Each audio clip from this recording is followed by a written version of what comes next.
Damai sejahtera dari Allah Bapa itu yang melampaui segala akal dan pikiranmu di dalam Kristus Yesus Tuhan kita. Amin. Umat yang dikasihi Tuhan, salam sehat, semangat pagi buat kita semuanya. Firman Tuhan buat kita hari ini tertulis dalam 1 Yohanes 3 ayat 23. Dan inilah perintahnya itu, supaya kita percaya akan nama Yesus Kristus, anaknya, dan supaya kita saling mengasihi sesuai dengan perintah yang diberikan Kristus kepada kita. Demikianlah firman Tuhan. Umat yang dikasihi dalam nama Yesus Kristus, sejak kita lahir ke dunia ini, Allah sudah memilih kita menjadi umatnya, menjadi orang yang percaya kepada Yesus Kristus. Karena Yesus adalah anak yang diurapi. Yesus adalah bagian dari Allah.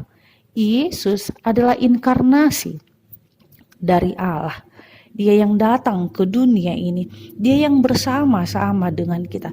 Sehingga dengan iman percaya kita, Allah tidak jauh lagi.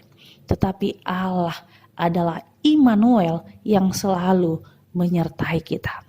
Karena itu iman itu seperti apa? Ibrani 11 ayat 1 katakan bahwa iman adalah dasar dari segala sesuatu yang kita harapkan dan bukti dari segala sesuatu yang tidak kita lihat. Artinya ada yang kita harapkan. Artinya ada yang akan datang, bahwa Allah akan melakukan segala sesuatunya itu untuk manusia. Karena itu hidup manusia berdasarkan iman. Iman yang mengatakan bahwa Allah itu adalah Alfa dan Omega. Karena itu Yesus Kristus berdoa dalam Lukas 22 ayat 32. Buat umatnya, buat kita pendengar dari renungan ini. Dikatakan dalam firman-Nya, aku telah berdoa untuk engkau supaya imanmu jangan gugur. Dan engkau, jikalau engkau sudah insaf, kuatkanlah saudara-saudaramu. Yesus mendoakan kita supaya iman kita tetap teguh.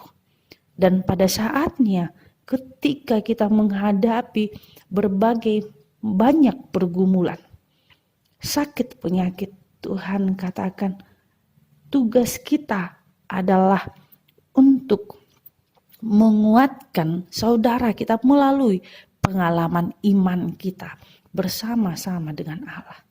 Sehingga orang yang beriman kepada Yesus, dia mampu menghasilkan kasih, hidup saling mengasihi, dan itu adalah perintah Allah kepada kita.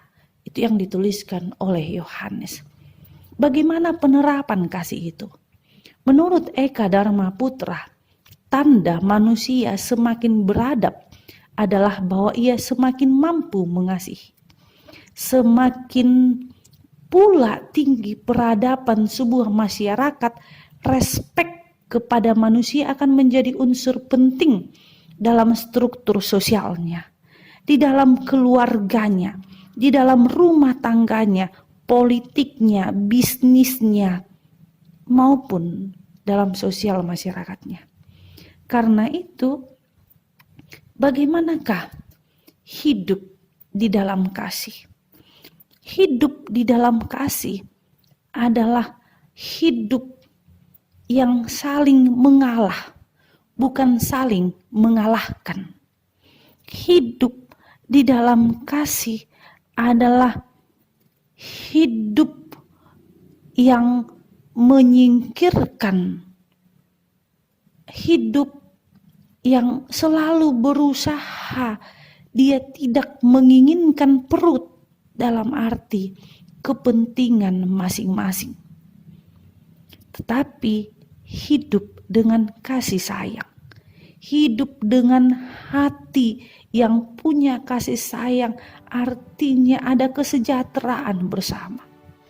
Sehingga itu disebut di dalam dunia bisnis adalah ada kepentingan stakeholder, kepentingan semua pihak, bukan hanya shareholder, kepentingan para pemegang saham, kepentingan para mereka yang mempunyai kekuasaan, kepentingan bagi mereka yang pintar berkata-kata, tetapi mereka yang mengasihi adalah ketika mereka saling mengalah satu sama lain. Karena itulah umat yang dikasihi dalam nama Yesus Kristus, mari kita menerapkan firman Tuhan bahwa kita hidup bukan untuk perut kita, tetapi kita hidup untuk Tuhan kita, sehingga dari setiap kehidupan kita untuk melayani Tuhan.